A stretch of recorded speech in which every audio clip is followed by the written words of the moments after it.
مولانا عبدالحکیم اسحاق کے بیانات کے لیے حکیم اسحاق آفیشل کو سبسکرائب کریں۔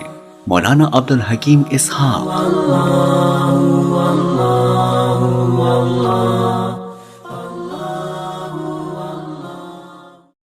حضرت طلحہ بن برا رضی اللہ تعالیٰ عنہ حضور اکرم صلی اللہ علیہ وسلم کی خدمت میں آ کر آپ صلی اللہ علیہ وسلم کے پاؤں چومنے لگے، کہنے لگے یا رسول اللہ صلی اللہ علیہ وسلم، کوئی کلمہ تو بتا دیں کہ میں اس کو پورا کر کے آپ کو راضی کروں۔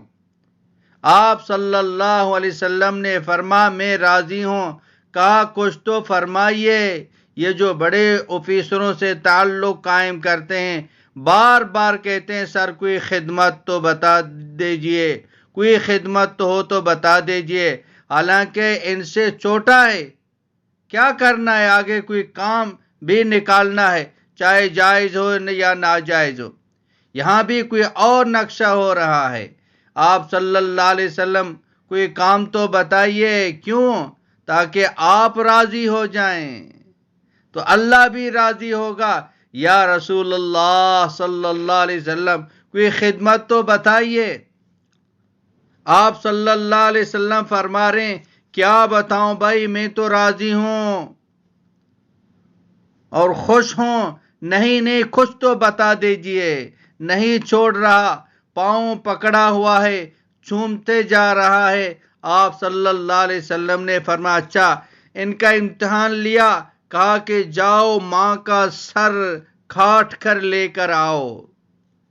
یہ جو آج کا زمانہ ہے وہ آج کا زمانہ نہیں تھا کہ ماں باپ سے نوکروں جیسے سلوک ہو جائے۔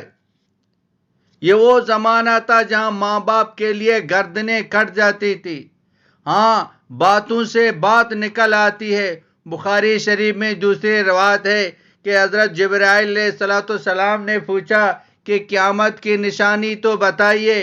آپ صلی اللہ علیہ وسلم نے فرمایا دیکھو گے کہ مائیں جو ہیں ان کے ہاتھ نوکرانیوں جیسا سلوک ہوگا۔ ماں نوکر سے بھی کم درجے میں چلی جائیں گی تو سمجھ لو کہ قیامت کا ڈنکا بجنے والا ہے۔ تو آپ صلی اللہ علیہ وسلم نے فرمایا جاؤ ماں کا سر لے کر آؤ۔ تو یہ اٹھے، تلوار لے کر بھاگے جیسے کسی کافر کا سر لینے کے لیے جا رہا ہے۔ تو آپ صلی اللہ علیہ وسلم نے ایک شخص کو ان کے پیچھے دوڑایا، ارے بھائی بلاؤ، کہا میں تو جوڑنے آیا ہوں، توڑنے نہیں آیا ہوں۔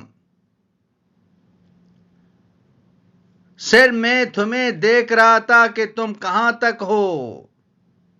یہ تھی سچی محبت، یہ تھا سچا عاشق۔ جب حضرت طلحہ رضی اللہ تعالیٰ عنہ بیمار ہوئے تو آپ صلی اللہ علیہ وسلم حال پوچھنے کے لیے آئے تو راستے میں یہود کا قبیلہ بنو قریظہ رہتا تھا۔ جب آپ صلی اللہ علیہ وسلم وہاں پہنچے تو دیکھ کر فرمایا کہ لگتا ہے کہ یہ بچے گا نہیں، جب ان کا انتقال ہو جائے تو مجھے بلانا، ان کی نماز جنازہ پڑھاؤں گا۔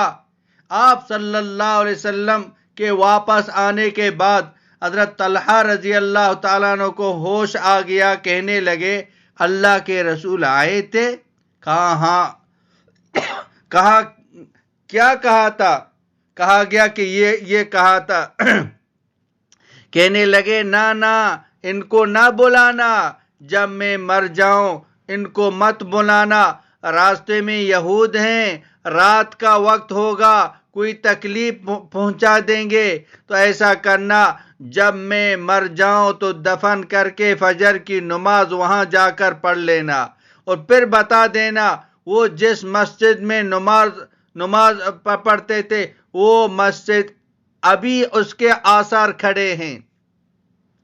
جب ان کا انتقال ہوا تو ان کی تجہیز و تکفین کرتے کرتے فجر ہو گئی، تو ان کی میت لے کر جنت البقیع آئے، فجر سے پہلے ان کو دفن کر دیا۔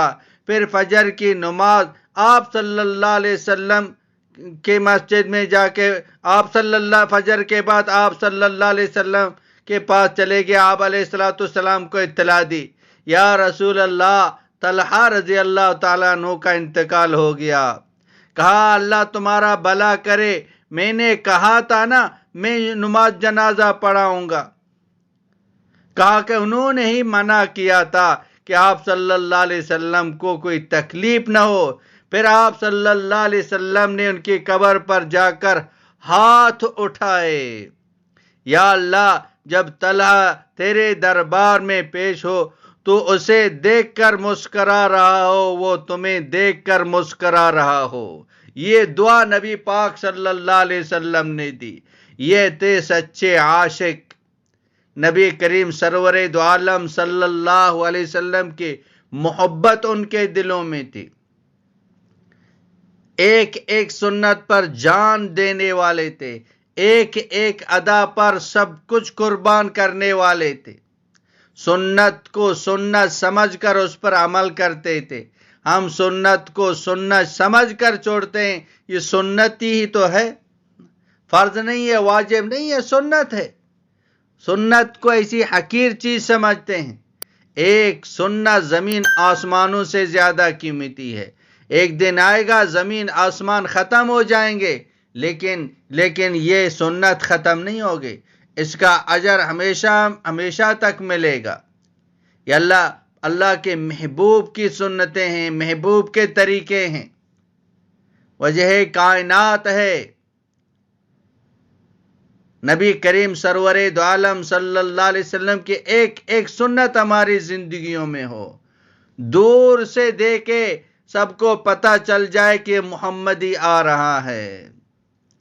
آج افسوس کی بات ہے کہ پتہ ہی نہیں چلتا کہ مسلمان ہے کہ غیر مسلم ہے۔ نام پوچھنے پڑتے ہیں، ختنہ دیکھنے پڑتے ہیں، اس حال تک آج کا مسلمان پہنچ گیا، محنت نہ ہونے کی وجہ سے، دین نہ سیکھنے کی وجہ سے آج یہ حال بن چکا ہے۔ مولانا عبد الحکیم اسحاق کے بیانات کے لیے حکیم اسحاق آفیشل کو سبسکرائب کریں۔ مولانا عبد الحکیم اسحاق